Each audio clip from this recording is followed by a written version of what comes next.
The introduction is what we're going to talk about now. The author's introduction. The author's introduction to this book is a beautifully written account of what Max Weber thought his life project was about. It was written in 1920, just before he died.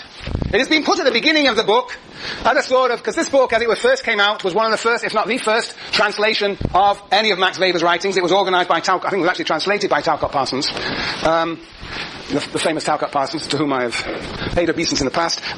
Max Weber's Approximate Spirit of Capitalism, well, he starts out, what Parsons does is he takes the overview that Max Weber had of his own writings, like Marx had, remember the preface to the Critique of Political Economy? No, the preface to the Critique that's right? Thank you very much, thank you. I knew there was something missing there. The preface to the Contribution to the Critique of Political Economy. Yes. Anyway, remember those 2 pages, 4 and 5 in Tucker? Well, these pages, as I put at the beginning of this book, are the equivalent. It is Max Weber's understanding of what he was about. A wonderful essay on rationalization. And it's followed by essays written many years before, 1904, 1905, about the relationship between the Protestant ethic and the spirit of capitalism. It's a fascinating story which we will get into next week. So let's talk about this opening essay first. I love the first paragraph. I love it. Are you all there? Have you all got your readers? Let's have a look at these readers. Oh, come on. Yes, even Lars has got his reader. Oh, with a picture of the tower, the Campanile. Oh, isn't that beautiful? Yes. Oh, I like that. Was that Angel Island there? Yes. Is it? Oh, isn't that magnificent? Okay, you're all there now. Author's introduction, opening paragraph, page 13. Okay. Andy, are you there? Can you read that opening paragraph out, loud and clear? Oh, I can't hear you. Why don't you join with Sasha and read it together, the 2 of you? Chorus. Okay. Together in unison. Shh. Everybody listen carefully. A product of modern European civilization, studying any problem of universal history, is bound to ask himself to what combination of circumstances the fact should be attributed that in Western civilization, and in Western civilization only, cultural phenomena have appeared which, as we like to think, lie in the line of development, having universal significance. Wasn't that brilliant? I think we need an encore. Try it again. Now, nobody laugh. Now, come on, we've got to listen to this carefully. That was just a practice run. This is the real thing. Okay, shh, concentrate. Come on, yes. Same thing. This is a very important paragraph.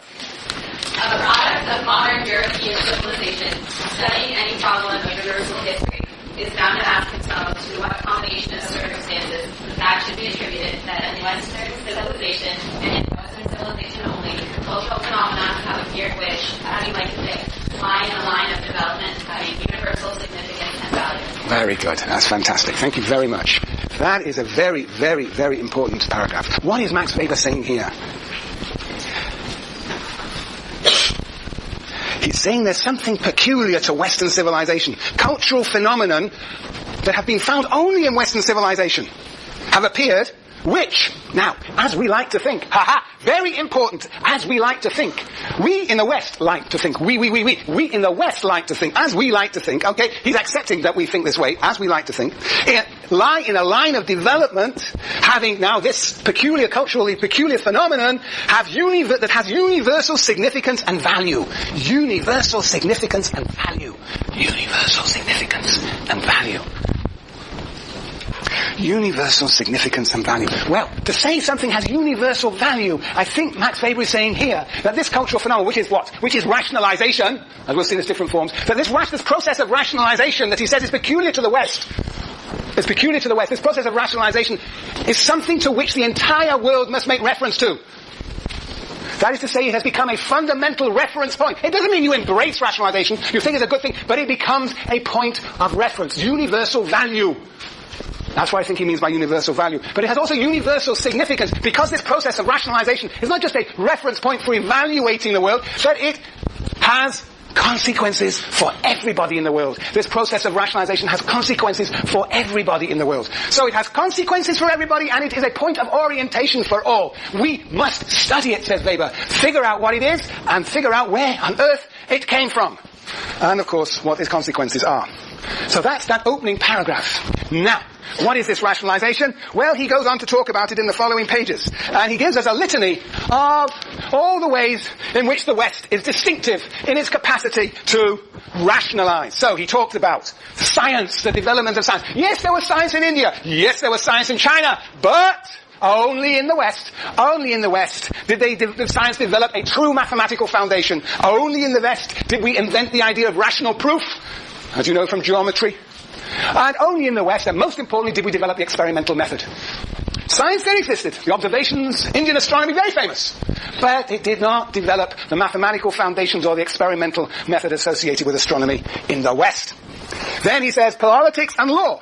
That, yes, of course, there was politics and legal systems in other parts of the world, but only in the West did they develop a systematicity, a rule-boundedness, a procedural obsession with procedures, and an internal coherence. But the law in particular, Western legal systems, developed this internal coherence and procedural character that is distinctive. And then he talks about art and music, and talks about the development of the tonal system in music, only, he claims, in the West.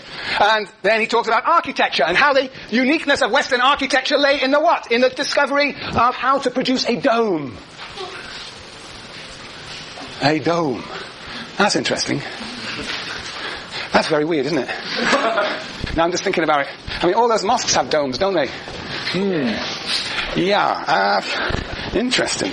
Well, we'll move on. And finally, education. Education. He says that only in the West, yes, of course there was education all over the world. There have always been education, but not the specialized education, or the education based on specialized knowledge that is found in the West. Yes. So, here he's making these general claims about the distinctiveness of Western rationalism. Yes, but he says on page 17, capitalism is Western rationalism is above all expressed in capitalism. And in particular in modern Western bourgeois rational capitalism, MWBRC. Yes. So let's now see what he says about capitalism on page 17. Jason, number 2. Now, can you read, well, let's start at the new paragraph on the top of the page, 4th line from the top of the page. Yeah. And the same is true of the most faithful force in our modern life, capitalism. That true shows an expression of this Western rationalism. Why do you do the next sentence too?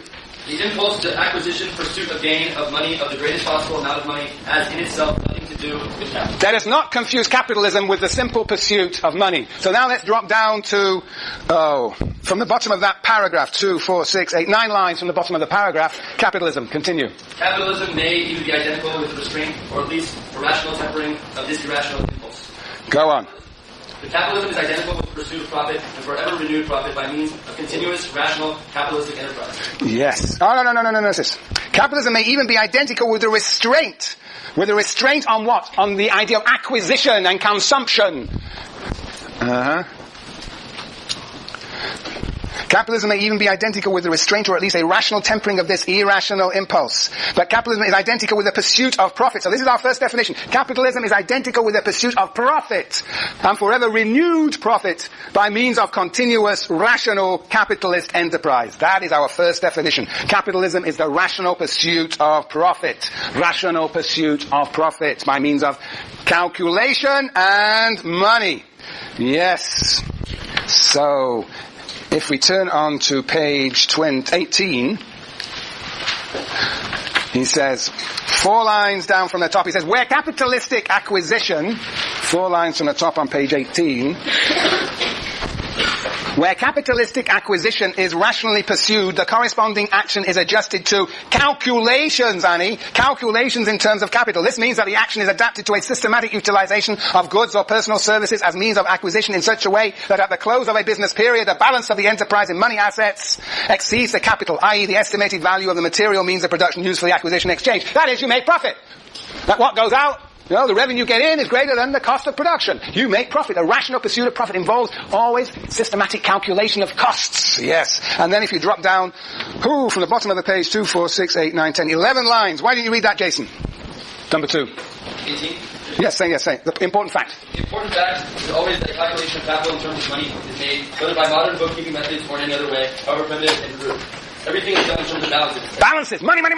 At the beginning of the enterprise, the initial balance for every individual decision and calculation to ascertain its profitableness, and at the end, a final balance to ascertain how much profit has been made. Okay, so this rational pursuit of profit involves calculation and money, because money is a measure of, can be used as a measure of value. Money is the vehicle through which we measure the cost of inputs and the value of outputs, the revenue.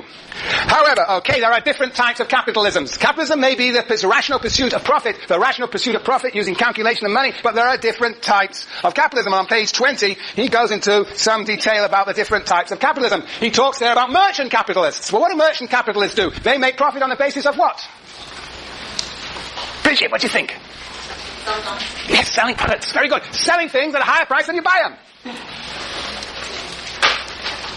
Okay, so that is one form of capitalism. Merchant capitalism, in which you sell things at a higher price than you buy them. Then there are speculators. There are capitalist adventurers. There's booty capitalism. And there's Madoff capitalism. That's another form of booty capitalism. Right, Neil? Yeah. Yes, okay. So what we do next time is to figure out what modern Western bourgeois rational capitalism is. And then we're going to look at the spirit of capitalism that lies behind it. Oh, crumbs. Shoot.